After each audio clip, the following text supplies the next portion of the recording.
OTS est là pour tous vos besoins en matériel électronique et électroménager.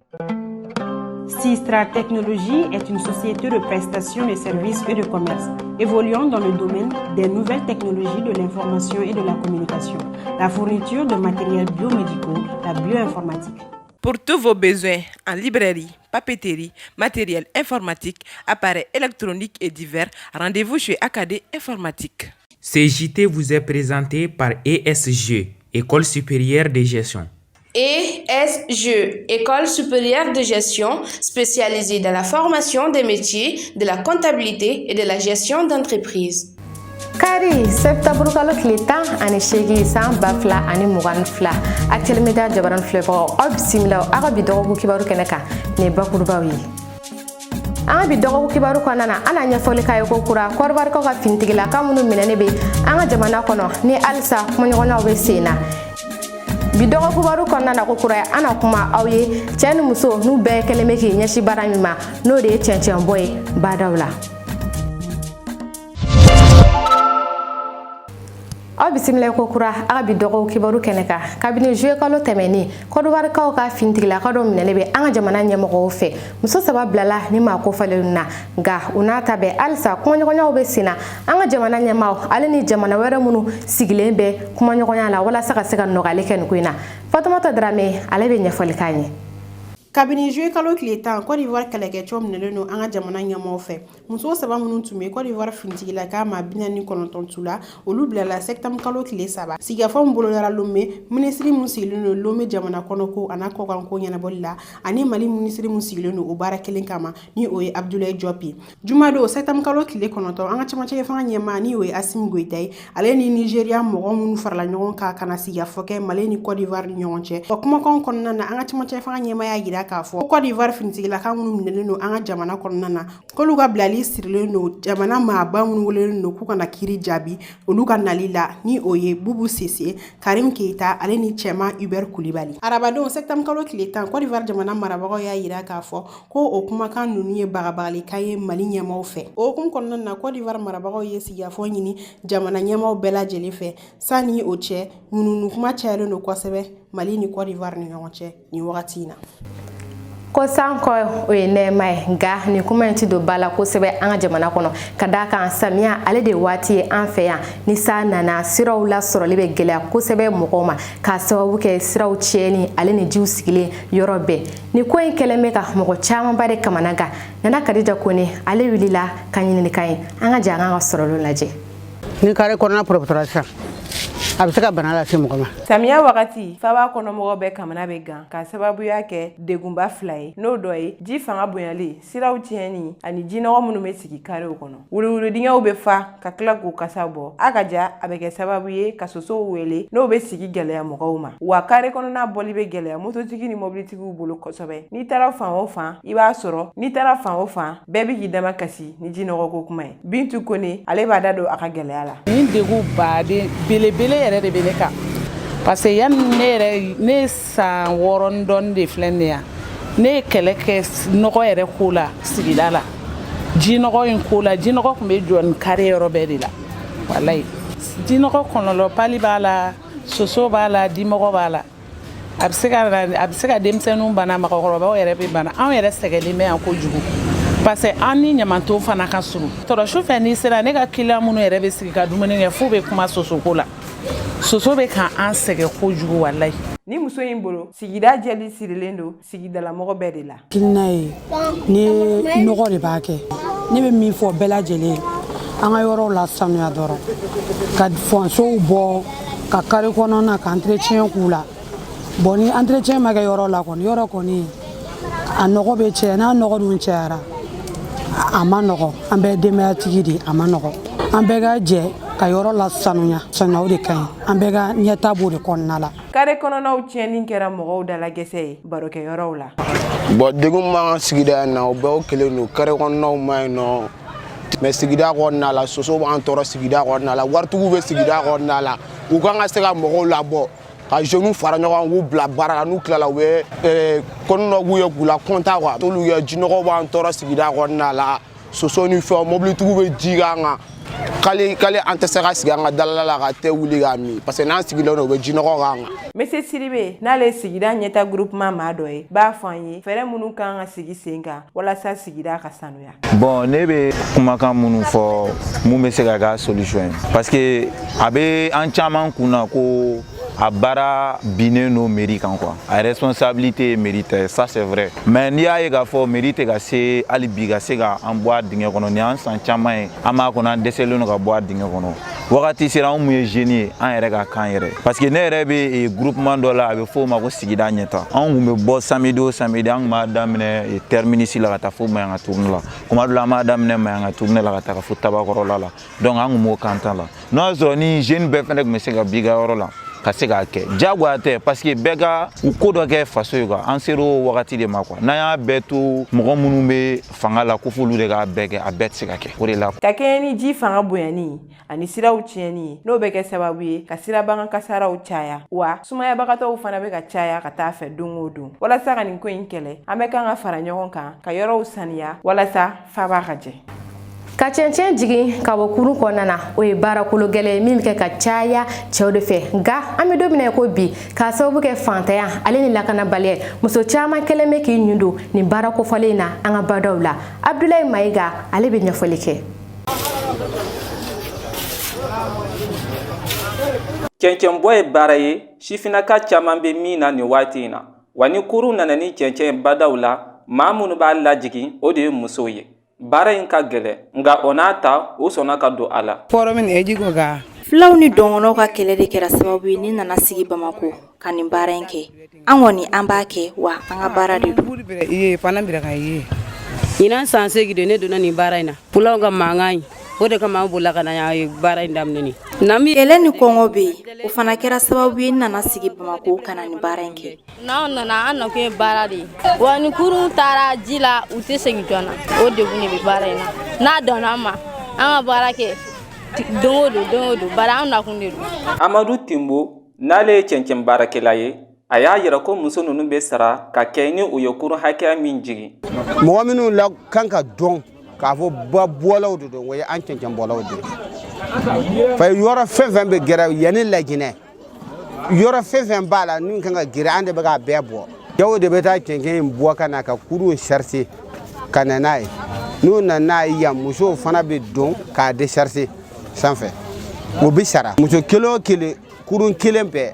200 kurun dɔw bɛ yen muso 10 bɛ don a la o ye 2000 ye kurun kelen bɛɛ kurun dɔw bɛ yen mɔgɔ 8 bɛ don a la kurun fɛn fɛn mana na musow de bɛ don k'a jigin. Maa dɔw bɛ ɲɛfɔli k'an ɲɛna ko min y'a to musow donna cɛncɛn baara in na ani degun minnu bɛ baara in kɔnɔ. Cɛ ni muso bɛ ka jɛ ka fara ɲɔgɔn kan ka don cɛncɛn baara in na dahirimɛ ɲini o de kan bɛ ka musow don a la ani gɛlɛya k'a sɔrɔ u yɛrɛ ye k'a sɔrɔ u ma don karabakɔrɔbaw ni jinɛya ni koyɔrɔw la o de ye musow bila a la gɛlɛya de donna jamana in na bon o gɛlɛya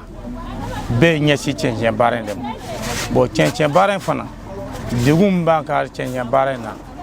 a ka fɔ État ye k'a fɔ de ko hakili to an na kosɛbɛ an bɛ baara la mais sanji an ka baara ye sanji kɔrɔ waati dɔ parce que a tɛ ka don an ye quoi. Degun min b'an kan fɛnkɛ ka bɔ yan ka taa fɔ Laginɛ yɔrɔ fɛn fɛn bɛ gɛrɛ ba kɔnɔna na an de bɛ k'a bɛɛ bɔ an mana se yɔrɔ fɛn fɛn na ba kɔnɔna in na dugumɔgɔw bɛ na u b'a fɔ yan ye an de ka yɔrɔ ye o gɛlɛyaba b'an kan masinbaw bɛ ba kɔnɔna la u b'an halaki kosɛbɛ an ye kɛlɛ k'a la an ye fɛn fɛn k'a la o bɛ baw gɛrɛ an b'a bɔ o bɛ sira gɛrɛ an ye an b'a bɔ bon o gɛlɛya b'an kan. Musa Jɛnta y'a yira ko gɛlɛya t'a n'a ka baarakɛlaw ni ɲɔgɔn cɛ baara in kɔnɔna na wa u fana b'o kelen de fɔ. O tɛ se ka baara kɛ I b'a fɔ cɛw b'a kɛ cogo min parce que muso mana kɛ cogo o cogo ani cɛ tɛ kelen ye quoi u ka baaraw kɛ cogo tɛ kelen ye quoi mais o fana ta y'u se min ye u bɛ se k'u se kɔni kɛ mais ani cɛw ta tɛ kelen ye quoi mɔgɔw kɔni bɛ degun sɔrɔ n'u ka baara kɛ ɲɔgɔn cɛ mais ne yɛrɛ ni taw kɔni tiɲɛna ne ma degun sɔrɔ an ni ɲɔgɔn cɛ quoi parce que an bɛɛ kɛn bɛ ka ɲɔgɔn gasi sigi baara in kɔnɔ quoi an bɛɛ bɛ an ka baara kɛ k'an ka dɔɔni sɔrɔ a la quoi. Degun fosi t'an n'an ka ɲɛmɔgɔ cɛ ne bɛ n ka patron fo bari don o don a bɛ n sara an mana baara kɛ cogo o cogo a bɛ n sara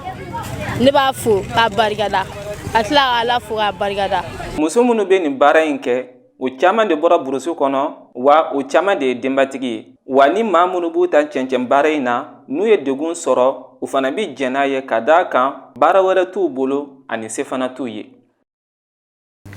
melon ale yirine kɛnɛ min magadi kosɛbɛ an bɛ don min na i n'a fɔ ko bi k'a sababu kɛ a timɛ hali n'a y'a sɔrɔ gɛlɛya caman bɛ a feereli kɔnɔna na mɔgɔ dɔw bɛ ka se k'u dayirimɛ sɔrɔ baara in kɔnɔna na Fatumata Sisoko ale bɛ ɲɛfɔli kɛ. Wagati bɛ n'a yiriden kɛnɛ don an bɛ wagati min na i ko sisan melon ni bɔlen don kosɛbɛ an ka faaba kɔnɔ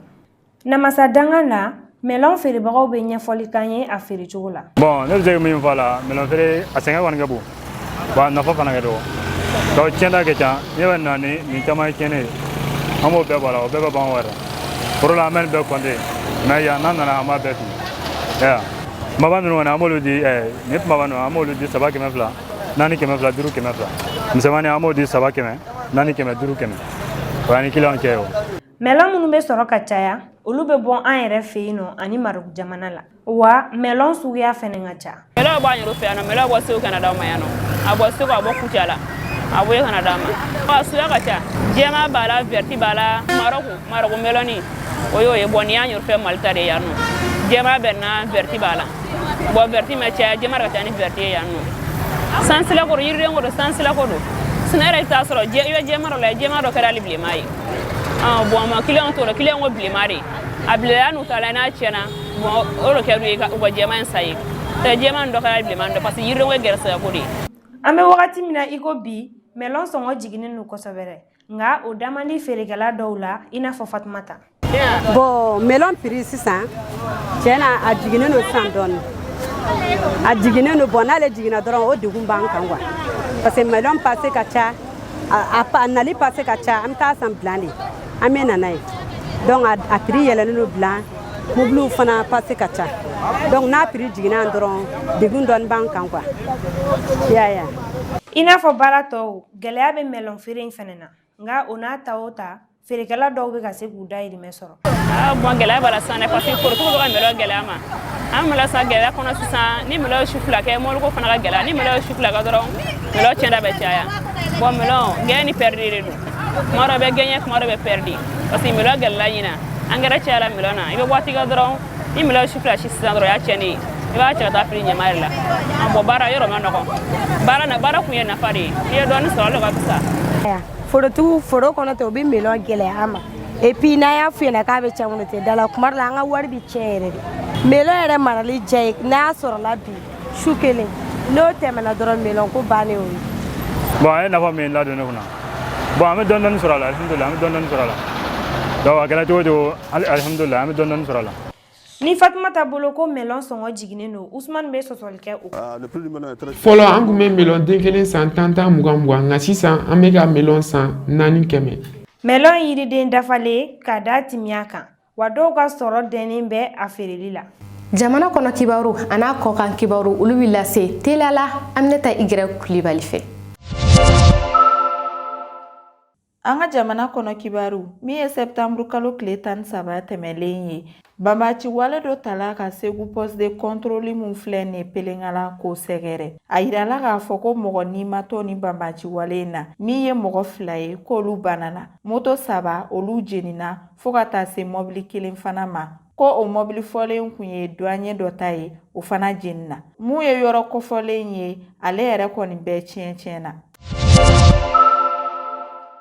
min ye semaine nationale de la réconciliation ale baaraw daminɛna alamisa don septembre kalo tile 15 mun ye an ka jamanakuntigi Asimi Goyita ye ale kun bɛ o kɛnɛ kan ka far'o kan min ye Ismaël Wage ani Abdoulaye Maïga n'ale premier ministre ka nɔnabila ye olu bɛɛ kun bɛ nin kɛnɛ in kan nin baara kɔfɛlen daminɛna septembre kalo tile 15 wa a kun bɛ cɛ septembre kalo tile 21 natɔ in na wa ko nin baara kɔfɛlen kun ye walasa ka bɛn ni keleya sabati malidenw ni ɲɔgɔn cɛ.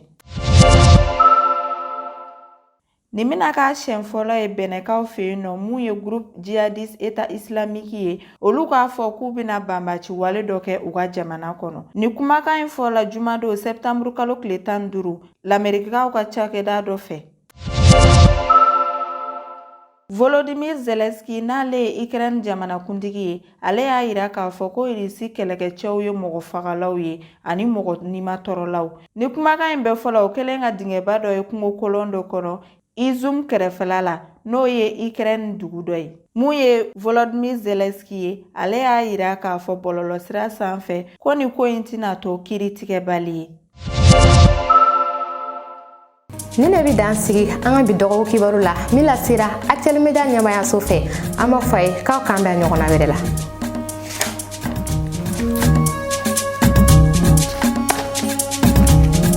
Ce JT vous a été présenté par ESG, École supérieure de gestion. ESG, École supérieure de gestion, spécialisée dans la formation des métiers de la comptabilité et de la gestion d'entreprise.